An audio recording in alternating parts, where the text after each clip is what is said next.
때는 조선 영조 때였습니다. 강원도 정선 땅 깊은 산골에 양덕현이라는 선비가 귀양살이를 하고 있었습니다.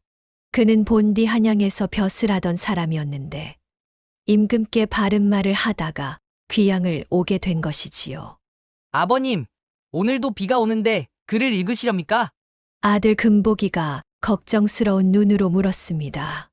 그래, 비가 오나 눈이 오나 글을 읽어야 한다.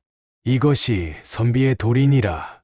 양덕현은 귀양살이 중에도 자신의 신념을 굽히지 않았습니다.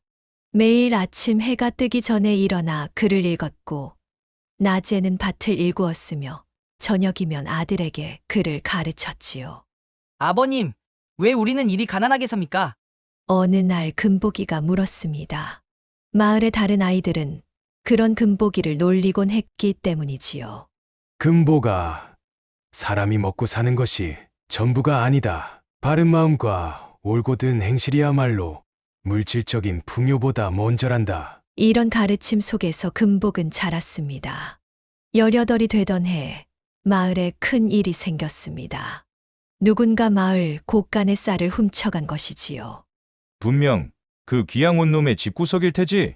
그려, 저렇게 가난하게 사는 게 아무리 봐도 이상했어. 분명 저 부자의 짓일 거야. 마을 사람들은 양덕현의 집을 의심했습니다. 그때 금복이가 나섰습니다. 어젯밤에 제가 보았습니다. 이웃 마을 돌쇠 아저씨가 새벽에 곳간에서 나오시는 거려. 마을 사람들이 돌쇠의 집을 뒤져보니 과연 거기서 잃어버린 쌀이 나왔습니다. 먹을 게 없어 그랬습니다. 한 번만 용서해 주십시오. 돌쇠는 그 자리에서 무릎을 꿇었지요. 양덕현은 마을 사람들에게 말했습니다. 돌쇠 형님이 어려운 형편이니 이번만은 용서해 주시면 어떻겠습니까? 제가 책임지고 그분이 올바른 길을 걷도록 하겠습니다. 그 일이 있고 난 뒤 마을 사람들은 양덕현 부자를 달리 보기 시작했습니다. 참으로 도리를 아는 분이시구나. 그 아들도 거짓말을 모르는 아이고. 20살이 되자 금복은 어엿한 일꾼이 되었습니다. 아버지와 함께 밭을 갈고 남의 집 일도 거들어 주었지요. 그의 힘은 또래보다 월등했습니다. 금보가 내 힘은 하늘이 준 선물이다. 하지만 그 힘으로 남을 억누르는 것이 아니라 돕는 데 써야 한다. 아버지의 이 말씀 역시 금복은 가슴 깊이 새겼습니다. 20살이 되던 해 마을에 큰 가뭄이 들었습니다. 모두들 농사를 포기할 즈음 금복은 혼자서 산 위의 샘물을 끌어오는 수로를 팠지요. 이렇게 하면 물이 마을까지 내려올 수 있습니다. 그의 말대로였습니다. 덕분에 마을은 그의 가뭄을 이겨낼 수 있었지요. 하지만 기쁨도 잠시 그의 겨울 양덕현은 중병에 걸리고 말았습니다. 금보가 병석에 누운 양덕현은 마지막 힘을 다해 아들에게 말했습니다. 세상은 내가 생각하는 것보다 험하고 모질단다. 하지만 그렇다고 내 마음까지 험해져서는 안 된다. 정직하고 성실하게 그리고 이웃을 사랑하며 살 거라. 그렇게 금복은 20살의 나이에 아버지를 여의었습니다. 마을 사람들은 모두 나와 장례를 도왔고 어린 금복의 손을 잡아주었지요. 금보가, 이제 내가 어미를 모셔야 한다. 그래, 우리가 있으니 힘내거라. 그때부터 금복은 더욱 성실하게 살았습니다. 남의 집 일을 도우며 어머니를 봉양했고 틈틈이 아버지가 남긴 책을 읽었지요. 비록 글 공부는 깊이 하지 못했지만 아버지의 가르침만은 한시도 잊지 않았답니다. 정선 땅에서 서호댁만큼 평판이 엇갈리는 사람도 없었습니다. 21살의 나이에 시집와서 1년도 채 되지 않아 남편을 잃은 청상과부였지요. 저 여인 참 기구한 운명이야. 그래도 시부모 봉양하는 걸 보면 정말 대단하지. 이렇게 좋은 소리도 있었지만 다른 한편에선 수군거림도 많았습니다. 아니, 남편이 죽고 나서도 시댁을 떠나지 않고 버틴다지. 그려, 시부모가 돌아가시면 재산을 물려받으려는 속셈일 게야. 하지만 서호댁은 이런 말들에 전혀 흔들리지 않았습니다. 새벽부터 밤늦게까지 일하며 시부모를 봉양했고 신맞이기에 논밭을 혼자서 일구었지요. 아가, 너무 무리하지 말거라. 시어머니가 걱정하셨지만 서호댁은 그저 웃으며 대답했습니다. 어머님, 제가 이렇게라도 해야 마음이 편해요. 서호댁의 남편 서호는 말타기와 활쏘기에 능한 무관이었습니다.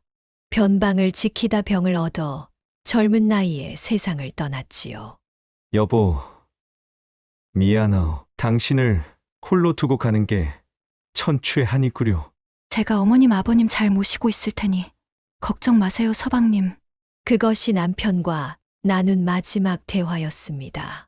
시아버지는 며느리가 젊은 나이에 개가하기를 바랬습니다. 내가 무슨 죄가 있다고 이리 살려느냐? 좋은 곳이 있으면 다시 시집 가거라. 하지만 서호댁은 고개를 저었습니다. 아버님, 제가 이 집에 시집 올 때 이미 마음을 정했습니다. 이곳이 제 집이고 어머님 아버님이 제 부모이십니다. 시부모는 그런 며느리가 대견하면서도 안쓰러웠습니다. 밤늦게까지 혼자 일하는 며느리를 보며 눈물을 훔치기도 했지요. 내 아들 서호야. 내가 저승에서라도 이 며느리의 앞길을 보살펴다오. 시아버지는 그렇게 중얼거리다 세상을 떠났고 2년 뒤 시어머니도 그 뒤를 따랐습니다. 이제 서호댁은 정말 혼자가 되었습니다. 큰 집에 홀로 살면서 논밭을 일구었지요. 마을 사람들의 시선은 더욱 차가워졌습니다. 아직도 저 집에 사는 걸 보면 역시나 재산이 목적이었나 봐. 정상과 부가 혼자 산다고? 좋을 리가 있겠어? 그런 말들이 듣기 싫어 서호댁은 더욱 집에만 틀어박혔습니다. 해가 뜨기 전에 일어나 논밭을 살피고 해가 진 뒤에야 들어와 저녁을 지었지요. 하지만 아무리 힘이 좋은 여인이라도 혼자서 신맞이기에 논밭을 일구기는 힘겨웠습니다. 머슴을 구하고 싶었지만 젊은 과부의 집에 누가 선뜻 들어오려 하겠습니까? 이러다가는 논밭을 다 망치겠구나. 그러던 어느 날이었습니다. 마을에서 소문이 들려왔지요. 양덕현의 아들 금복이가 어미 약값을 구하러 품팔이를 다닌다는 소문이었죠. 서호댁은 망설였습니다. 금복의 정직함과 성실함은 익히 들어 알고 있었지만 젊은 사내를 들이면 마을의 수군거림이 더 심해질 것이 뻔했지요. 하지만 논밭은 날이 갈수록 피폐해져 갔고 혼자서는 더 이상 감당하기 어려웠습니다. 에라, 모르겠구나. 마을 사람들이 뭐라 하든 어떻게든 살아갈 길을 찾아야겠구나. 서호댁은 마침내 결심을 하고 금복을 찾아 나섰습니다. 금복을 찾아 나선 서호댁은 그를 마을 어귀에서 만났습니다. 마침 금복은 홀로 된 노인의 지붕을 고쳐주고 있었지요. 금복아, 거기 있느냐? 서호댁이 조심스레 부르자 금복은 지붕에서 내려왔습니다. 땀에 젖은 얼굴이었지만 맑은 눈빛이 인상적이었지요. 마님, 무슨 일로 오셨습니까? 금복의 반듯한 말투에 서호댁은 잠시 망설였습니다. 그게 말이다. 혹시 우리 집에 와서 머슴을 하지 않으련? 금복의 눈이 커졌습니다. 서호댁의 집은 마을에서 제법 큰 농사를 짓는 곳이었지요. 하지만 곧 그의 얼굴이 어두워졌습니다. 마님, 제가 아무리 사정이 급하다고 해도 그것은 쉽지 않겠습니다. 내 사정은 들어서 잘 알고 있지 않니? 내 혼자서는 더 이상 농사를 지을 수가 없구나. 하지만 마을 사람들의 입방아에 오르내리실 것입니다. 서호댁은 한숨을 내쉬었습니다. 이제는 내 평판이 어떻든 상관없구나. 다만 논밭이 황폐해지는 건 더 이상 볼 수가 없네. 금복은 깊이 생각에 잠겼습니다. 어머니의 병세는 날로 위독해져 갔고 약값은 50냥이나 된다 했습니다. 이보다 좋은 기회가 없을 것 같았지요. 마님, 좋습니다. 그럼 제가 마님 댁으로 들어가겠습니다. 쇳내를 한번 믿어보시지요. 절대로 실수하는 일은 없을 것입니다. 그래, 나도 너를 믿는다. 이렇게 해서 금복은 어머니를 모시고 서호댁의 집 문간방으로 들어섰습니다. 마을에는 곧 소문이 퍼졌지요. 아니, 서호댁이 젊은 머슴을 들였다지? 게다가 그 머슴이 금복이라면서? 아무리 금복이라지만 혼자 사는 과부집에 젊은 남정네가 들어선다니. 금복은 이런 소문에도 아랑곳하지 않고 성실하게 일했습니다. 날이 밝기도 전에 일어나 마당을 쓸고 소에게 꼴을 주고 물을 길어왔지요. 서호댁은 그런 금복을 지켜보며 마음이 따뜻해졌습니다. 특히 그가 어머니를 모시는 모습이 눈에 들어왔지요. 어머님, 약 드실 시간이에요. 금복은 매일 정해진 시각에 어머니께 약을 다려드렸고 밤늦게까지 어머니 곁을 지켰습니다. 서호댁도 금복의 어머니를 친어머니처럼 대했습니다. 매일 아침 죽을 끓여다 드리고 밤이면 따뜻한 보리차를 대접했지요. 마님, 내 아들을 이리 잘 대해주어 고맙구려. 금복의 어머니는 서호댁의 손을 꼭 잡았습니다. 그런 말씀 마시오. 얼른 건강부터 찾으시게나. 봄이 지나고 여름이 왔습니다. 서호댁의 논밭은 금복의 손길 아래 다시 생기를 찾아갔지요. 메마른 땅은 기름진 옥토가 되었고 모내기를 한 노는 푸르게 물이 올랐습니다. 마님, 올해는 풍년이 들 것 같습니다. 모두 금복이 네 덕분이구나. 두 사람은 어느새 서로를 의지하게 되었습니다. 일하다 마주치는 눈빛의 따스함이 깃들었고 식사 시간의 대화가 길어졌지요. 하지만 그들의 마음 한켠에는 각자의 걱정이 자리 잡고 있었습니다. 금복은 자신의 신분을, 서호댁은 자신의 처지를 의식했던 것이지요. 그러던 어느 날 밤 달빛이 유난히 밝았습니다. 서호댁은 마당에 빨래를 널다가 무심코 금복의 방을 바라보았지요. 그곳에서 금복은 어머니의 발을 씻겨드리고 있었습니다. 어머님, 제가 불효자식이라 어머님 고생만 시켜드리는 것 같습니다. 아니다, 금복아. 이 애미는 너같이 효심 깊은 아들을 두어 하늘에 감사드린단다. 그 모습을 바라보던 서호댁의 눈에서 눈물이 흘러내렸습니다. 자신도 모르게 마음이 아파왔지요. 이렇게 좋은 사람을 그저 머슴으로만 대해야 하다니. 여름이 깊어갈수록 금복이 어머니의 병세는 더욱 위독해졌습니다. 약을 써도 차도가 없었고 기력은 날로 쇠해갔지요. 마님, 어느 날 밤 달빛이 유난히 밝을 때였습니다. 금복의 어머니는 서호댁을 불러 마지막 말을 남겼습니다. 우리 모자를 이리 잘 대해주어 고맙습니다. 하지만 이제 나는 가야 할 때가 온 것 같구려. 금복 어멈, 그런 말씀 마시오. 마님, 염치 없지만서도 내 아들을 부탁하오. 이 아이는 마음이고다 세상 물정을 모르니. 서호댁은 눈물을 흘리며 고개를 끄덕였습니다. 금복 어멈, 걱정 마시게. 내 금복이는 꼭 잘 보살피겠네. 그리고 금복아, 어머니는 아들을 향해 힘없는 손을 뻗었습니다. 너는 이제 홀로서는 법을 배워야 한다. 내 아버지처럼 정직하고 바르게 살거라. 이게 이 애미의 마지막 당분이라. 그날 밤 금복의 어머니는 조용히 눈을 감았습니다. 서호댁은 곧바로 빈소를 차리고 상례를 준비했지요. 여보게, 저 서호댁 봤나? 그래. 마을 어른들께 상여 메어달라고 청을 드리고 다니더구먼. 그래도 저렇게 의리 있는 여인이 있다니. 장례를 치르던 날이었습니다. 초저녁부터 비가 내리더니 밤이 되자 달빛마저 구름에 가려 컴컴했지요. 그때 빈소에 한 나그네가 찾아왔습니다. 키가 크고 눈빛이 매서운 사내였는데 어디서 왔는지 행색은 허름했으나 어딘가 범상치 않은 기운이 있었답니다. 젊은이, 몇 자리는 정하였는가? 아직 못 정했습니다.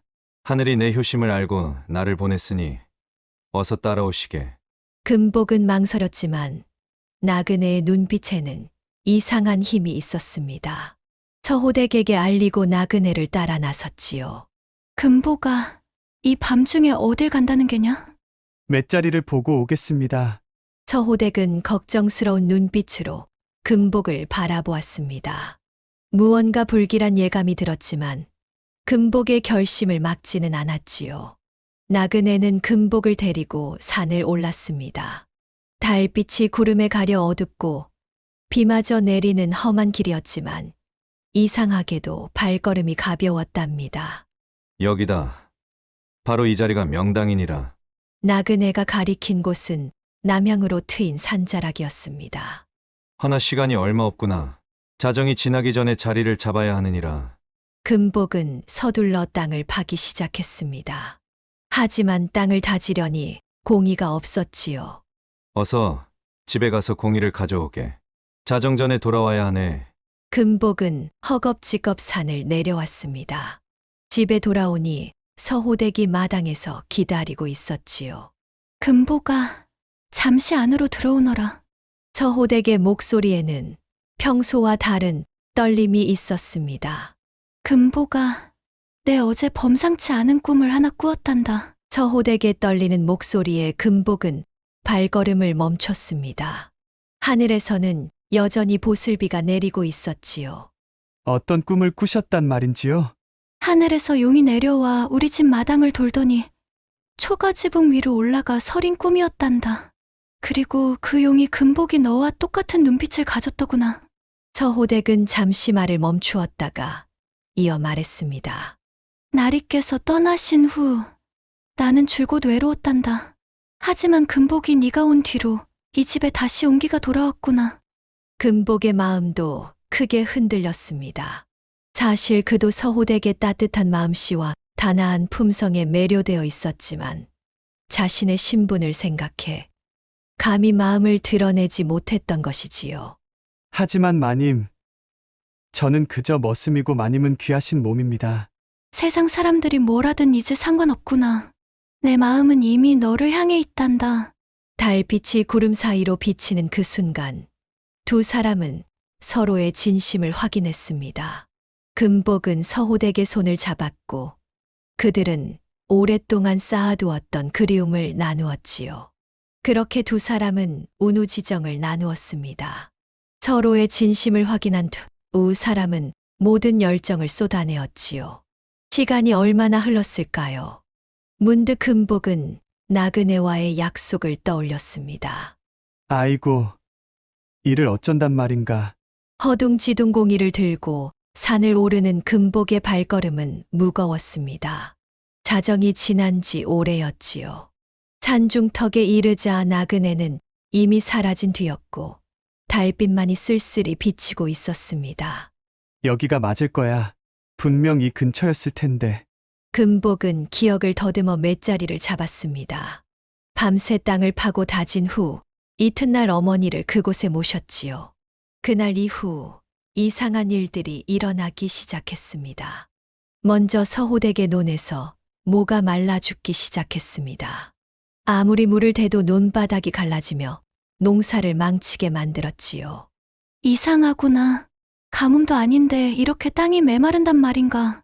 이어서 마을 사람들이 밤마다 산에서 이상한 울음소리를 듣기 시작했습니다.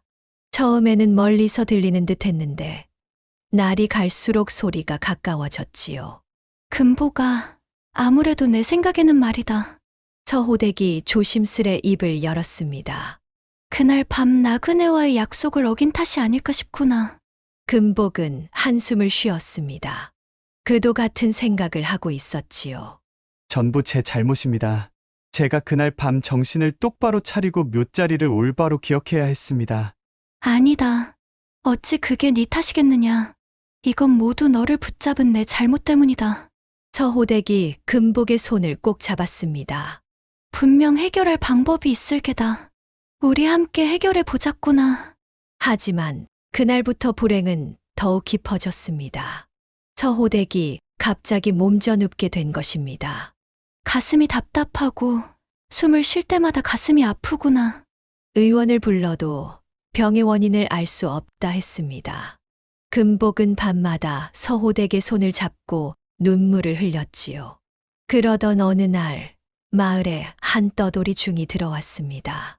나이를 가늠하기 힘든 깊은 주름이 있는 얼굴이었는데 마을 사람들 앞에서 갑자기 큰 소리를 치기 시작했습니다. 이 마을에 큰 재앙이 들어오고 있구나. 누군가가 음택을 그르쳤어. 마을 사람들은 처음에 그저 미친 중이려니 했습니다. 하지만 중의 말은 계속되었지요. 산 중턱에 배롱나무 세 그루가 서 있는 자리. 그곳이 바로 명당인데 누군가 그 아래 안반이 있는 자리에 묘를 써서 원혼이 생겼다. 금복은 그 말을 듣고 가슴이 덜컥 내려앉았습니다. 하지만 곧 고개를 저었지요. 미친 사람의 헛소리겠지. 서호댁도 금복을 위로했습니다.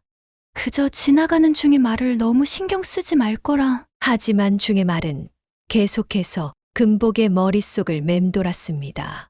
밤마다 들리는 산의 울음소리, 서호댁의 원인 모를 병, 말라 죽어가는 논의 벼. 모든 것이 이상했지요. 허튼 소리라며 그저 스쳐 지나가는 중의 말이라며 지나치기에는 아무래도 맞아떨어지지 않는가. 금복은 밤마다 뒤척였습니다. 그러던 어느 날 서호댁의 병세가 급격히 악화되었습니다. 금복아, 내 가슴이 너무 답답하구나. 마치 누군가가 내 가슴 위에 올라가 있는 것 같아. 마침내 금복은 결심했습니다. 한밤중에 몰래 산을 올라 중이 말한 자리를 찾아보기로 한 것이지요. 달빛을 따라 한참을 올라가니 과연 배롱나무 세 그루가 서 있는 곳이 나왔습니다. 금복은 그 자리에서 땅의 형세를 살펴보았습니다. 과연 좋은 자리였습니다. 토질도 적당하고 물빠짐도 좋아 보였지요. 반면에 지금 어머니를 모신 자리는 무언가 탁한 기운이 느껴졌지요. 다음 날 금복은 마을 어른들을 찾아갔습니다.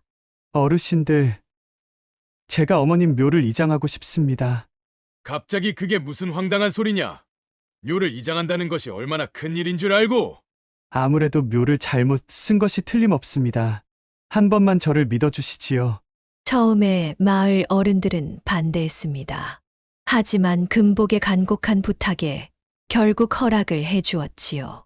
이장하는 날 놀라운 광경이 펼쳐졌습니다. 원래 묻었던 자리를 파보니 그 밑에는 단단한 안반이 있었고 비가 올 때마다 물이 고이는 형세였던 것입니다. 아이고, 이런 자리에 어머님을 모시다니. 나 같은 불효자가 어디 있단 말이냐. 금복은 그 자리에서 대성통곡을 했습니다. 내가 그날 밤 오만했구나. 나그네의 말씀을 어기고 제멋대로 자리를 잡은 게 화근이었어. 새로운 자리에 어머니를 모신 후 놀라운 변화가 찾아왔습니다. 서호댁의 가슴을 짓누르던 답답함이 씻은 듯이 나았고 논의 모도 다시 파랗게 살아나기 시작했지요. 밤마다 들리던 산의 울음소리도 자취를 감췄습니다. 금복아, 이제 어머님도 편안히 쉬실 수 있겠구나. 금복은 서호댁의 손을 꼭 잡았습니다. 그동안 저 때문에 많이 고생하셨지요. 무슨 소리냐. 우리가 함께 이겨낸 거란다. 서호댁은 금복의 눈을 바라보며 미소 지었습니다. 이제는 앞날만 생각하자꾸나. 그해 가을 서호댁의 논에는 풍년이 들었습니다. 마을 사람들은 모두 신기해했지요. 아니, 한여름에 말라 죽을 것 같던 벼가 저리 잘 자랐단 말인가? 금복이가 어머님 묘자리를 바로잡은 덕분일게야. 어느 날 밤 달빛이 유난히 밝을 때였습니다. 서호댁이 금복을 조용히 불렀습니다. 금복아, 좋은 소식이 있단다. 무슨 소식입니까? 내가 또 꿈을 꾸었구나. 금복의 눈이 커졌습니다. 서호댁은 수줍은 듯 말을 이었지요. 꿈에서 푸른 용이 하늘에서 내려와 내 치마 속으로 들어가더구나. 과연 서호댁의 말대로였습니다. 얼마 지나지 않아 서호댁의 배가 불러오기 시작했고 이듬해 봄 건강한 사내 아이를 낳았답니다. 이렇게 튼튼한 아들을 주시니 이제 무슨 걱정이 있겠소? 금복은 아들을 안고 눈물을 흘렸습니다. 그동안의 고생이 주마등처럼 스쳐 지나갔지요. 아이의 이름은 운설아 지었는데 하늘의 운수를 타고났다는 뜻이었습니다. 금복 부부는 그 이름에 특별한 의미를 담았지요. 아이가 태어나기까지 두 사람이 함께 겪은 시련과 극복의 시간을 기억하고자 하는 마음이었습니다. 지금도 정선 땅에서는 이런 말이 전해진다고 합니다. 사람의 마음이 바르면 하늘도 돕는 법이여. 금복이와 서오댁이 그러했지. 다음 이야기가 지금 시작됩니다. 구독과 좋아요는 큰 힘이 됩니다. 조선 영조 때 한양 성북골에 박대성이라는 피장이가 살았습니다. 박대성은 어려서부터 아버지에게 가죽 다루는 기술을 배웠는데 그의 솜씨가 얼마나 뛰어났던지 10살도 되기 전에 어른들의 신발을 만들 정도였다고 합니다. 아이고, 저 녀석 손재주 하나는 타고났구나. 그러게 말일세. 어찌나 깔끔하게 바느질을 하는지 기똥차구먼. 어린 박대성은 칭찬을 들을 때마다 더욱 열심히 일했답니다. 그러다 보니 20살이 되기도 전에 아버지의 솜씨를 넘어섰지요. 하지만 그에게도 한 가지 콤플렉스가 있었습니다. 바로 자신의 남성성이었지요. 어릴 적부터 몸집이 작았던 박대성은 늘 남들 앞에서 기가 죽어 있었답니다. 그런 그에게 김씨라는 아내가 생겼습니다. 김씨는 고운 얼굴에 현숙한 성품을 지닌 여인이었는데 혼인 전에는 마을의 총각들이 줄을 설 정도로 인기가 많았다고 하지요. 어찌하여 나와의 혼인을 결심했소? 혼인 첫날 밤 박대성이 김씨에게 물었다고 합니다. 김씨는 빙그레 웃으며 대답했지요. 당신의 성실함과 정직함이 좋았어요. 그리고 손재주 좋은 남편을 만나면 평생 신발 걱정은 없겠다 싶었지요. 그 말에 박대성은 웃었지만 마음 한켠에는 늘 불안함이 자리 잡고 있었답니다. 과연 자신 같은 남자가 저리 고운 아내를 평생 곁에 둘 수 있을까 하는 걱정이었지요. 그렇게 10년이 흘렀습니다. 박대성의 솜씨는 날로 늘어 이제는 한양장 안에서 그의 이름을 모르는 이가 없을 정도가 되었답니다. 박대성의 신발은 신으면 발이 절로 가벼워진다지. 그뿐이요. 그가 만든 가죽 주머니는 10년을 써도 터지질 않는다오. 그러던 어느 날 마을에 홍대방이라는 사내가 이사를 왔습니다. 홍대방은 키가 9척이나 되어 보이는 훤칠한 사내였는데 말솜씨는 또 얼마나 능청스러웠던지 마을 사람들은 그의 이야기에 푹 빠져들곤 했답니다. 내 팔도를 돌아다녔지만 이런 좋은 마을은 처음 보았소. 특히 이곳 아낙네들의 얼굴은 한양 기생들보다도 고와 보이는구려. 홍대방의 말 한마디에 마을의 아낙네들은 얼굴을 붉혔고 남정네들은 코웃음을 쳤답니다.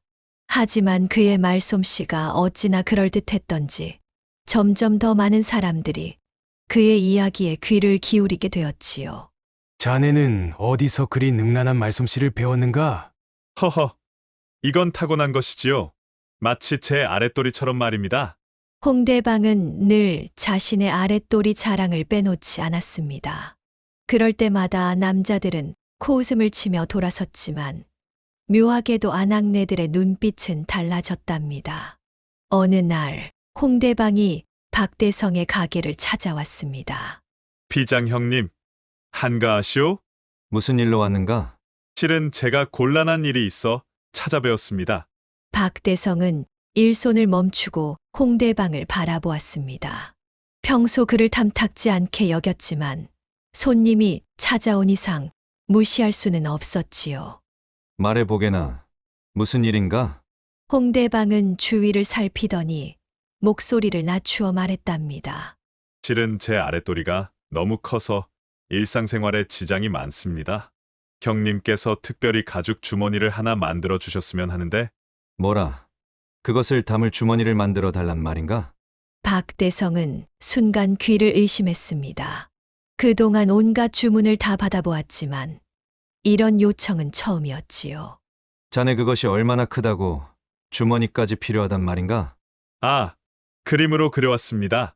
홍대방은 품속에서 종이를 꺼내 보였습니다. 그림을 본 박대성의 눈이 휘둥그레졌습니다. 길이가 7치에 둘레가 4치 반이라니. 허허, 자네 참으로 대단하구려. 박대성의 비웃는 듯한 말투에도 홍대방은 아랑곳하지 않고 능청스럽게 웃었습니다. 며칠이면 될까요? 2, 3일이면 충분하겠네. 그쯤에서 가게로 들려보게나. 이 대화를 장지문 너머에서 듣고 있던 아내 김씨의 얼굴이 붉어졌습니다. 열해 동안 남편과 살면서 느끼지 못했던 이상한 설렘이 가슴 한켠에서 피어났지요. 아이고, 세상에. 저렇게 클 수 있다니. 믿기지가 않는구나. 김씨는 그날 밤 홍대방의 말을 자꾸 떠올렸습니다. 평소 남편의 일에는 관심도 없던 그녀였건만 다음 날부터는 장롱을 열어 홍대방의 그림을 몰래 꺼내보곤 했지요. 한편 박대성은 주문받은 주머니를 만들면서도 속이 편치 않았답니다. 자신의 것과 비교하면 그림 속 크기는 감히 따라갈 수도 없었으니까요. 에이 허풍쟁이 놈, 사람 몸이 이럴 수 있단 말인가? 박대성은 혀를 끌끌 차면서도 장인의 자존심을 걸고 정성껏 주머니를 만들었습니다. 그런데 이상한 일이 벌어졌지요. 아내의 행동이 조금씩 달라진 것입니다. 여보, 요즘 왜 그리 한숨만 쉬어? 아니에요. 그저 몸이 좀 피곤해서 그렇답니다. 김 씨는 남편의 눈을 피하며 말했습니다. 하지만 그녀의 마음속에는 이미 홍대방의 모습이 자리 잡고 있었지요. 키 큰 사내가 매일 밤 꿈에도 나타났답니다. 그러던 어느 날 박대성이 장에 간 사이 홍대방이 찾아왔습니다. 경수님, 혹시 제 주머니는 다 되었습니까? 김 씨는 가슴이 두근거렸습니다. 홍대방의 목소리에는 평소와는 다른 은근한 색깔이 묻어 있었지요. 아직 완성이 안 되었네요. 며칠 더 걸릴 것 같으니 다시 오시는 게 좋을 것 같네요. 그렇습니까? 그럼 잠시 기다렸다 가도 되겠습니까? 홍대방은 슬그머니 방 안으로 들어섰습니다. 김 씨는 말려야 한다는 걸 알면서도 입이 떨어지지 않았지요. 경수님은 참으로 아름다우십니다. 어찌 이리 고운 얼굴로 피장이와 살고 계시는지. 그런 말씀 마세요. 전 서방님의 아내입니다. 하지만 김 씨의 말과는 달리 그녀의 마음은 이미 흔들리고 있었습니다. 홍대방은 더욱 다가와 그녀의 손을 잡았지요. 경수님, 저를 한 번만 받아주십시오. 제가 얼마나 대단한지 직접 보여드리겠습니다.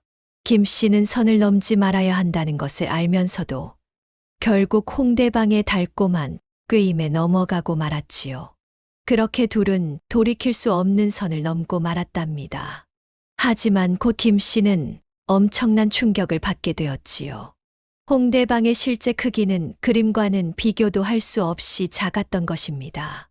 오히려 남편보다도 작았지요. 김 씨는 눈물을 흘리며 자리에서 일어났습니다. 이런 거짓말쟁이 같으니라고. 경수님, 이게 다 형수님을 사모하는 마음에 제가 꾀를 낸 것입니다. 당장 내 집에서 나가세요. 그리고 다시는 오지 마세요. 그날 이후 김 씨는 밤마다 잠을 이루지 못했습니다. 자신의 어리석음이 부끄럽기도 했고 남편에 대한 죄책감으로 가슴이 미어졌지요. 한편 박대성도 뭔가 이상한 낌새를 채기 시작했습니다. 아내가 눈도 마주치지 않으려 하고 밤에는 한숨만 쉬는 것이 영 수상했지요.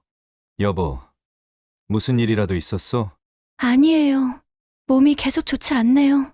그러던 어느 날 박대성은 장롱 속에서 홍대방의 그림을 발견했습니다. 그리고 주막에서 들려오는 소문.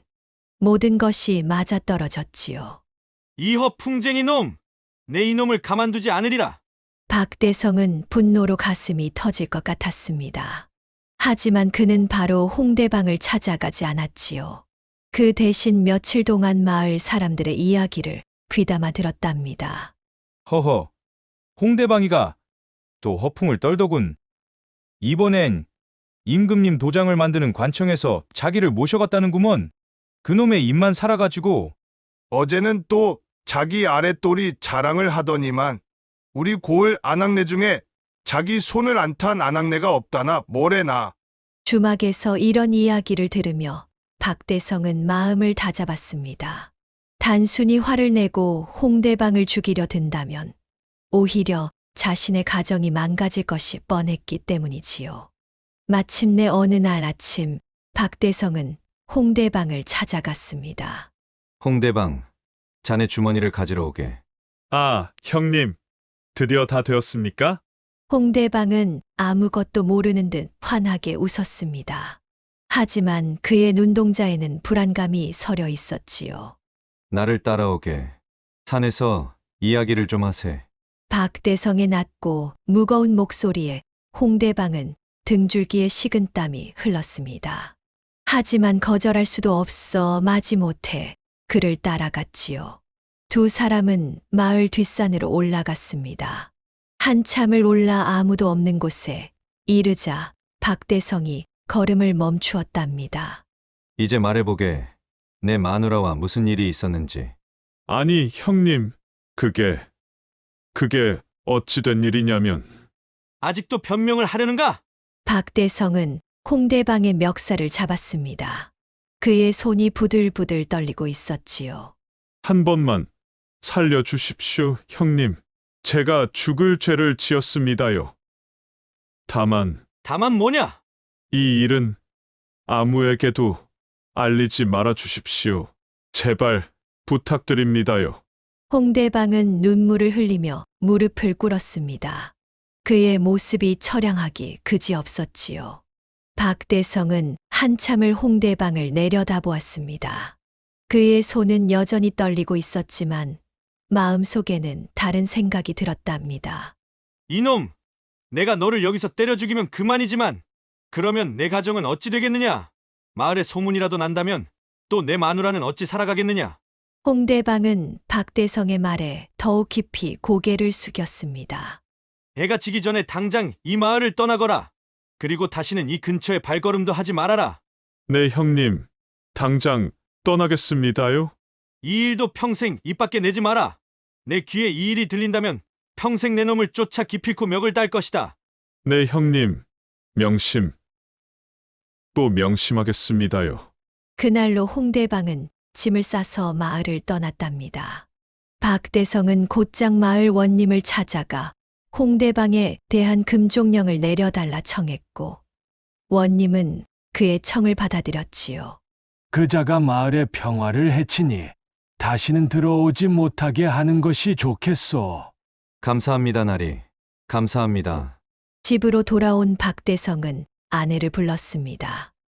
여보, 나왔소이다. 김 씨는 남편의 부름에 고개를 푹 숙인 채 나왔습니다. 그녀의 눈가에는 이미 눈물이 맺혀 있었지요. 죄송합니다, 서방님. 제가 죽을 죄를 지었습니다. 마누라는 남편 앞에 무릎을 꿇었습니다.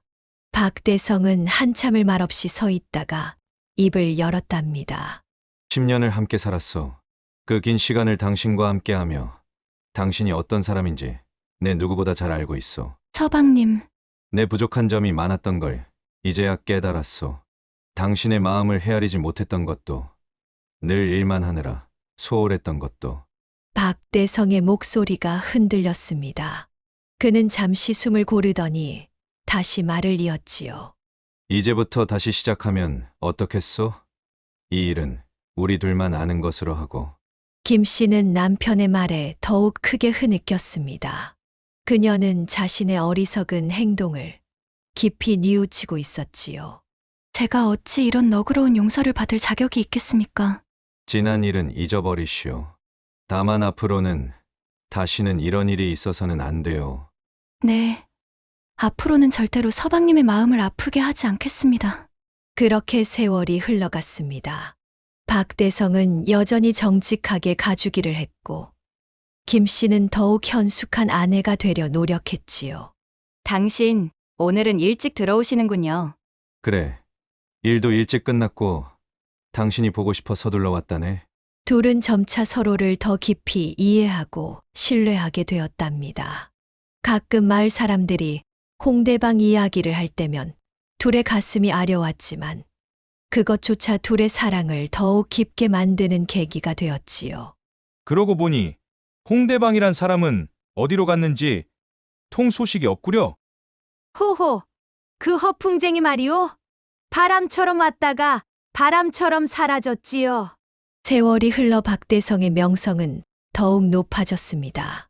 그의 가게는 한양에서 제일 가는 피장간이 되었고 궁궐에서도 그의 물건을 찾을 정도였지요.